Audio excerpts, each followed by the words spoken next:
Salut et bienvenue sur cet épisode Café Papote, un épisode enregistré lors d'un de mes lives sur Instagram sur le compte Mercredi, diffusé sur le podcast S'élever en même temps que son enfant. Je suis Maude, coach certifié chez Mercredi, mais surtout maman de 3 enfants. Ici, je t'aide à conjuguer la parentalité bienveillante avec la réalité de ton quotidien de maman. T'aider à changer de regard sur les situations que tu vis avec ton enfant pour t'en servir, pour grandir et apprendre sur toi. Le sujet d'aujourd'hui que je voudrais te parler, c'est par rapport aux colères des enfants. C'est souvent déjà les colères des enfants. On considère que quand un enfant se met en colère, finalement, certaines personnes en tout cas peuvent considérer que l'enfant est mal élevé parce qu'il pique une colère, voilà. Bon, alors déjà, la première des choses que j'ai envie de te dire, c'est que la colère, elle est saine, elle est utile, à partir du moment où on va comprendre le message qu'il y a derrière, et ça n'a strictement rien à voir avec le fait que ton enfant est bien élevé ou non, d'accord ? Donc déjà, je voudrais vraiment qu'on arrive à arrêter de faire cet amalgame entre mon enfant pique une colère et la pensée qu'on peut se dire, mais on va croire que mon enfant est mal élevé. Bah non, parce que même nous, adultes, on pique des colères. Nous aussi, quand nos limites sont franchies, quand ça va trop loin, eh bien, on explose de colère aussi. Et pour autant, pas pour ça qu'on est mal élevé. Mais tout de suite, tu vois, en tant qu'adulte, on a toujours le regard sur l'enfant de se dire, de penser que, on va être jugé sur l'éducation de notre enfant, ce genre de choses, parce qu'il pique une colère. Mais une colère, elle est saine.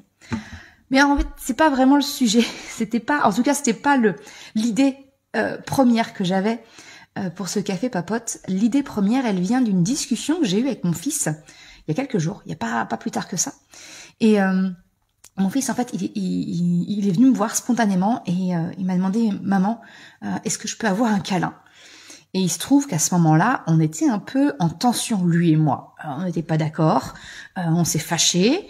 Bref. Je te passe les détails, je pense que tu vois très bien de quoi je veux parler, quand on se dispute avec notre enfant.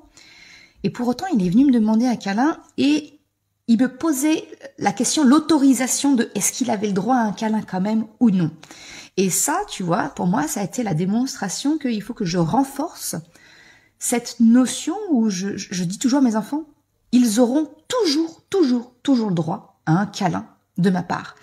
Même si je me sens en colère, même si on est fâchés, lui et moi, finalement, ce que je veux faire comprendre à mes enfants, c'est que l'amour que je leur porte n'est pas dépendant de leur comportement, que mon amour, il est le plus inconditionnel possible.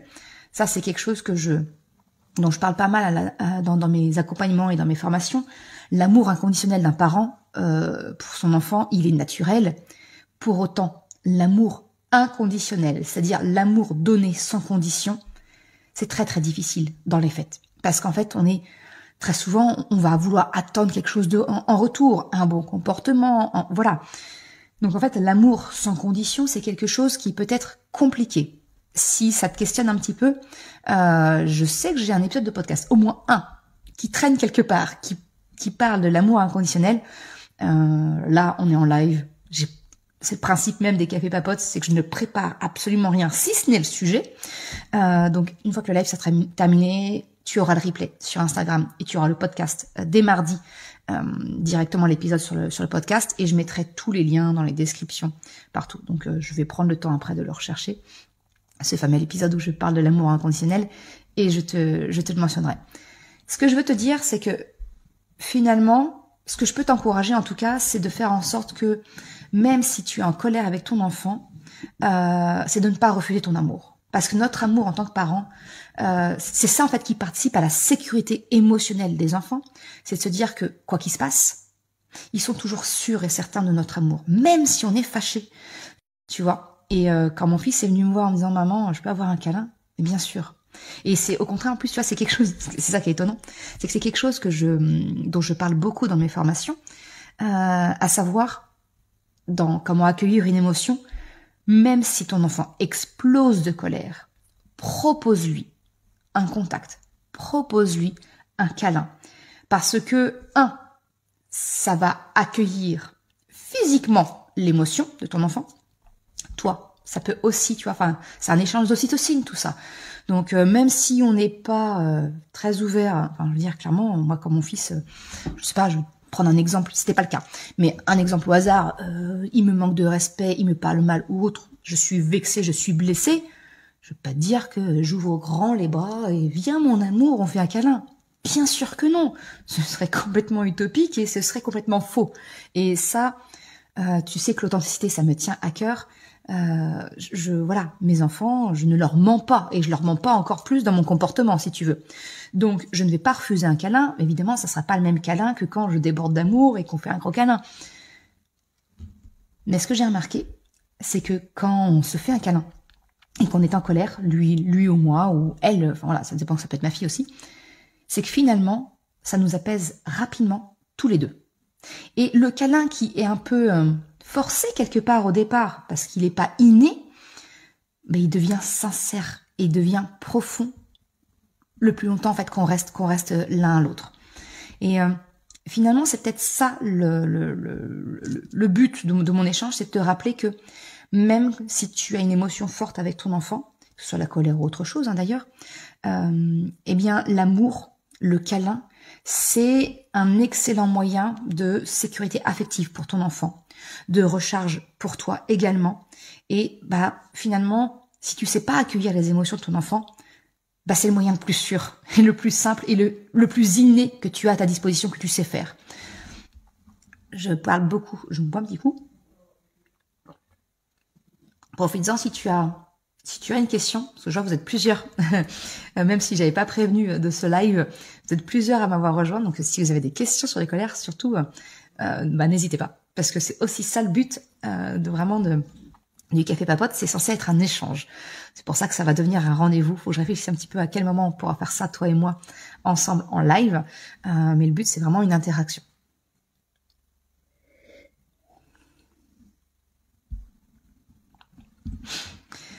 Bref, tout ça pour revenir, c'est que c'est un petit peu ce que je t'avais partagé dans un épisode de podcast où je te parlais que l'amour qu'on a pour notre enfant, il est à dissocier finalement de l'humeur que nous avons. L'humeur, ce sont les émotions qu'on vit.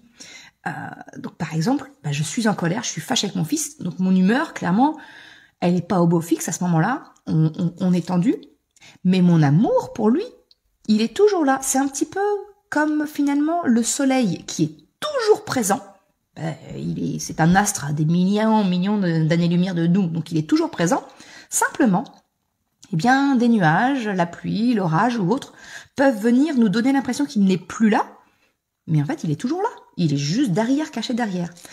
Eh bien, finalement, l'amour que tu as pour ton enfant, c'est exactement la même chose. Il est toujours là, en fond, et il peut être masqué eh bien, par des émotions, par ton humeur du moment. Une colère, une tristesse, peu importe si tu veux, tu vois. Et c'est ça, en fait, que j'explique à mes enfants, que même si je suis fâchée contre eux, même si ça peut aller très très fort, bien sûr, quand les limites sont franchies, quand des valeurs à moi sont franchies, je réagis comme tout le monde, je réagis très fort. Donc mes enfants peuvent avoir l'impression que effectivement je les aime plus, si tu veux, mais pas du tout. Donc c'est pour ça que je ne refuse jamais un câlin. Par contre, si je me sens pas dans l'immédiateté, si tu veux, de faire le câlin, ou vraiment je suis trop haut dans le pic pour pouvoir vraiment accepter de dire allez viens, on se recherche tous les deux, on fait un câlin, je lui dis bien, écoute, pas tout de suite, laisse-moi quelques instants pour respirer, pour redescendre, et dès que je me sens prête, je viens te chercher et oui, on se fait un câlin, oui. Je vais pas le rejeter en disant non, je ne veux pas, non, c'est inacceptable ce que tu as fait ou autre. C'est vraiment, on va vraiment aller, si tu veux, dans le côté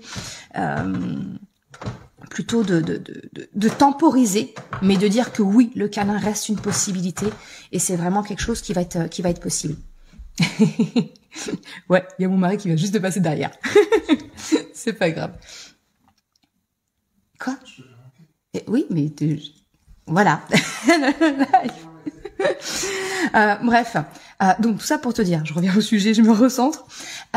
C'est vraiment le câlin, tu as le droit, hein, surtout c'est pas une obligation. Je suis pas en train de dire il faut absolument que tu fasses un câlin avec ton fils, même si ou ton enfant, enfin ou ta fille, hein, ton enfant si tu veux, parce que il t'a mis en colère. C'est vraiment de dire si tu peux. Tu le fais très bien et ça sera bénéfique pour tous les deux. Et c'est pas être laxiste, c'est pas... Non, ça veut pas dire qu'on pardonne. Ça, encore une fois, c'est un épisode que je t'ai fait où je te parle de la différence entre excuser un comportement et expliquer un comportement. Ça n'a rien à voir, si tu veux. Donc, c'est pas parce que tu fais un câlin à ton enfant que finalement, ça veut dire que tu acceptes son comportement. Ça n'a rien à voir. D'accord ? Voilà un petit peu ce que je voulais te partager. Encore une fois, je suis désolée pour les bruits à l'arrière-plan. Je regarde, j'ai vu passer des questions. Alors, Cécile Ray 92, bonjour. Lorsque mon fils fait une colère, n'accepte pas que je le touche, que je l'approche, il refuse toutes les solutions que je lui propose et il crie beaucoup. Ouais, je comprends. Je comprends, je connais. Sur mes 3 enfants, j'en ai un qui est comme ça, Chocapic, pour pas le nommer, mon grand. Il a toujours été comme ça. C'est-à-dire que le contact physique va être de trop. Donc en fait, on propose. Simplement, on propose. Et il y a un moment donné dans la décharge émotionnelle où ça va devenir acceptable, en fait, si tu veux. Il va tolérer un contact. Mais le contact, c'est pas nécessairement voilà le gros câlin où on se serre dans les bras, pris l'un avec l'autre, si tu veux. Ça va plus être comment dire, ça va être un contact, la main posée, transmettre un doudou, tu vois, ça va être plus subtil que ça. Et ça, en fait, je t'encourage plutôt à lui poser la question. Dire, est-ce que tu veux un câlin? Alors moi, je me prends un vent, hein. Clairement, il me dit non. Et je pose la question alors. Si tu veux, le câlin, il est pas seulement physique. Il peut aussi être, comment dire, énergétique. Je sais pas comment le formuler autrement. Juste par ta présence, en fait, si tu veux. Ça va être, est-ce que tu veux que je reste près de toi? Est-ce que tu veux que je m'en aille? Et quand tu es disponible et quand tu as besoin, je suis là, je suis présente. Quelquefois, il me fout à la porte. Il n'y a pas de problème si tu veux. Des fois, c'est oui, il veut que je reste à côté. Et puis des fois, non, il veut vraiment pas. Et en fait, c'est une forme de respect, si tu veux, de lui poser la question, de s'adapter à son besoin à lui, à son mode de fonctionnement. Donc voilà un petit peu ce qui me vient là comme ça en tête. Je sais pas si ça répond à tes questions. Cécile, surtout n'hésite pas à réagir. Nawel Betrecham, c'est ce que je dis à mes enfants, ton comportement a changé, mon humeur, mais pas mon amour pour toi. Voilà, c'est exactement ce que je dis à mes enfants. Pour moi, ça me paraît primordial, en fait, de vraiment bien leur expliquer la différence. Et que c'est quelque chose, ensuite, tu sais, qui vont comment dire, transposer dans leurs autres relations avec leurs copains, quand ils se fâchent. C'est pas parce qu'on n'est pas d'accord et qu'on est fâché qu'on n'est plus copains, tu vois. Alors, petits, ils font pas la distinction, mais en grandissant, les relations, ils vont vraiment arriver à transposer ça. Et sincèrement, je pense que c'est le meilleur message qu'on puisse passer à nos enfants. J'ai vu passer une autre question. Blandine Brion, tu me dis, à part une grande respiration, as-tu d'autres outils pour un retour au calme, adulte, avant un câlin? Ça peut être, alors pas une grande respiration. As-tu d'autres outils pour un retour au calme avant le câlin? En fait, ça va vraiment être dépendant des personnes, de chacun. On n'est pas, tu sais, on n'est pas tous. Il y a des personnes qui vont être très tactiles. Il y a des personnes qui sont plutôt introverties. Alors, introverti, ça ne veut pas dire. J'ai un chat. Introverti, ça ne veut pas dire quelqu'un qui aime être seul et qui n'aime pas être avec les autres. Et extraverti, c'est quelqu'un qui aime faire la fête. Introverti, extraverti, ça veut dire comment est-ce qu'on se recharge en énergie. Est-ce que tu te recharges en énergie par le contact des autres ou est-ce que tu te recharges en énergie par de la solitude, par te retrouver, te recentrer sur toi-même? Je suis quelqu'un de très sociable, par exemple, mais je suis introverti. Je récupère mon énergie comment dire, par des moments de solitude, de calme, de silence. C'est très très court dans la journée. C'est le moment où mon mari va déposer les enfants à l'école quand il est là, tu vois. J'ai 10 minutes pour moi et punaise, je coupe pourtant je suis très musicaux, tu vois, mais je coupe tout et j'ai un silence et ça me recharge. Donc vraiment pour répondre à ta question, c'est vraiment Ça va vraiment dépendre de chacun. J'ai pas de trucs et astuces qui marchent à tous les coups, parce que de toute façon, il n'y a rien qui marche à tous les coups. Par contre, c'est quelque chose, alors donc là je suis désolée, je vais passer plutôt en mode autopromotion, mais c'est quelque chose que je t'apprends à faire dans la formation, enfin dans mes deux formations d'ailleurs, celle sur les émotions ou celle sur la posture parentale, parce que de toute façon les émotions sont dedans, c'est la même formation. Et en fait, je t'apprends à créer ce que j'appelle ta trousse de secours émotionnel, c'est-à-dire ta trousse de secours émotionnel personnalisée. De quoi, quels outils, quelles techniques, qu'est-ce que tu peux utiliser pour te recharger, alors pour éviter déjà d'exploser quand tu sens que c'est en train de monter. Et puis il y a quelquefois c'est tellement fort, la valeur a tellement été heurtée violemment ou le besoin non écouté que effectivement on va pas pouvoir éviter l'explosion. Et comment redescendre le plus rapidement. Et ça en fait il y a tout un processus que je te détaille dans les formations pas à pas pour vraiment apprendre à te connaître. Savoir ce qui fonctionne avec toi, de quoi tu as besoin pour justement éviter d'exploser ou revenir plus rapidement à un état calme. Et quand je parle de toi, c'est qu'en fait la formation elle s'adresse à toi pour apprendre toi, mais naturellement tu l'apprends et du coup tu vas le partager à ton enfant et lui apprendre à faire de même. Et ce qui va marcher pour ton enfant pour le calmer ne va pas être les mêmes choses pour toi ou pour un autre enfant de la fratrie si tu veux. Si je te donne des exemples, moi ce qui marche pour moi en dehors de la respiration, ça va être de danser ou de chanter comme une tarée. Je suis très éclectique d'un point de vue goûts musicaux, mais alors le métal, des chansons comme ça m'aide vraiment énormément à décharger toute cette émotion, toute cette énergie. Et d'ailleurs, un de mes enfants est comme moi. Un de mes enfants, quand il a besoin, c'est Choupinette, quand elle a besoin de décharger, elle fait OK Google et puis elle met sa musique et elle décharge à fond. Un autre, Chocapic, je te disais, le contact physique c'est pas du tout pour lui. La respiration, c'est pas trop. Lui c'est plutôt, il monte très vite en température. C'est un enfant qui est assez sensible à la température. Du coup, tout simplement il boit un verre d'eau. Alors je me suis battue pendant des années qu'ils comprennent que boire un verre d'eau, ça peut aider à faire passer les émotions et à redescendre. Parce que ça va calmer, tu sais, la respiration. Quand tu as un enfant qui est en hyperventilation, du style qui est une crise de pleurs ou de colère, parce que il se trouve que Chocapic, finalement, les pleurs sont son mode d'expression de tout type d'émotion.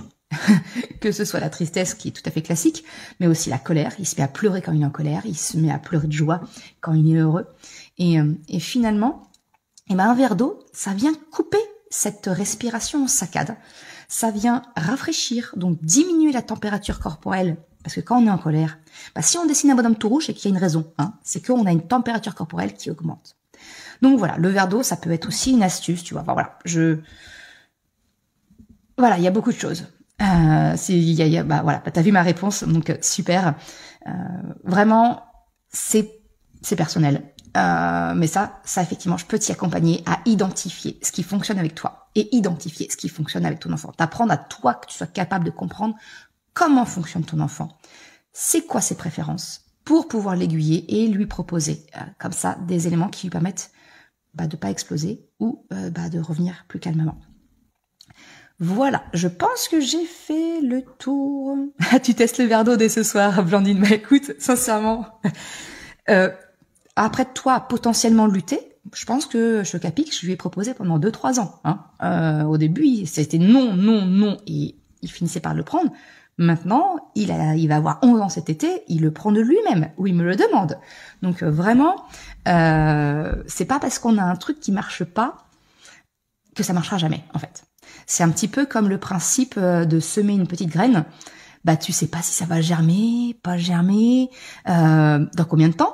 Il y a cette fameuse légende des bambous que la personne cultive pendant 6 ans où on ne voit rien. Et puis, au bout de 6 ans, le bambou a pris toutes ses forces, a développé tout son système racinaire suffisamment fort pour pousser ensuite, mais genre 1 mètre très rapidement. Ça pousse vite. Donc, c'est pas parce qu'il y a un truc qui marche pas qu'il faut l'abandonner. Voilà ce que je pouvais te partager aujourd'hui. Nawel, toi aussi tu vas tester le verre d'eau. Ouais, c'est rien en fait. Hein. Mais ça marche. Ça marche, mais il faut persévérer parce que ça leur est pas inné. Et tu sais, c'est ce que je vous dis très souvent, incarner, c'est le meilleur moyen finalement pour apprendre à nos enfants. Donc quand toi, tu ressens une colère, toi, t'es énervé ou autre, tu leur montres. Ok, attends, je suis énervée, je bois un verre d'eau, voilà. Et on leur montre en fait, on leur montre, et c'est beaucoup plus efficace que de leur dire en fait. Voilà un petit peu ce que je voulais te partager par rapport à... Bon, j'ai un petit peu digressé, mais c'est cool. C'est vraiment cool, les cafés papotes. Je suis très contente que vous ayez été présente. On me dit qu'il y a peut-être plus de monde le vendredi. Et peut-être se caler ça les vendredis en fin de matinée. Ça peut être une bonne solution. Je dirais juste à mon mari de pas venir faire chauffer son thé comme ça en plein milieu. Je suis vraiment désolée pour le bruit qu'il y a eu entre deux. Surtout pour ceux qui vont écouter le podcast. Le son sera peut-être moins sympathique. Mais voilà ce que je voulais te partager en tout cas, c'est cette notion, si je reviens au point de départ, c'est cette notion de un enfant en colère, c'est pas un enfant mal élevé. Et puis un enfant en colère, il faut lui proposer un câlin. Il faut pas lui refuser notre amour sous prétexte qu'on est en colère.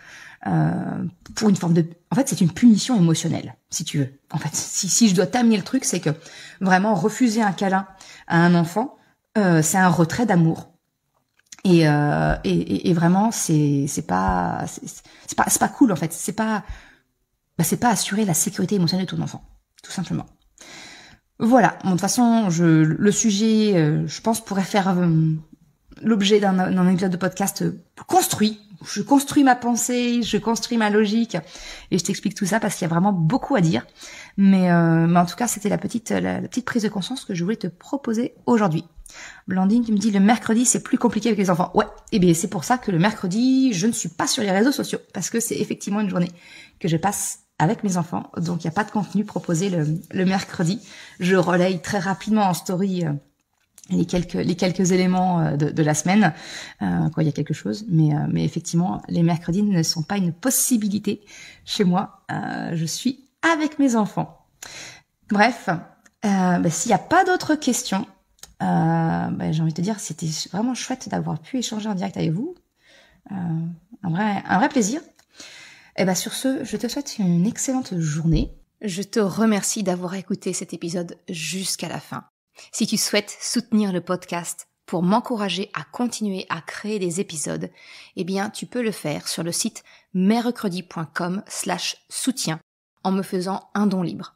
Une autre façon de m'encourager et qui est vraiment très efficace, c'est d'en parler tout simplement autour de toi, de partager le podcast, le site. Et si le cœur t'en dit, c'est également de me laisser un commentaire ou une note sur Apple Podcast, Spotify, quelle que soit la plateforme si elle te le permet. Ça m'aide vraiment à faire connaître le podcast, à diffuser ce message qu'une autre façon de la parentalité est possible.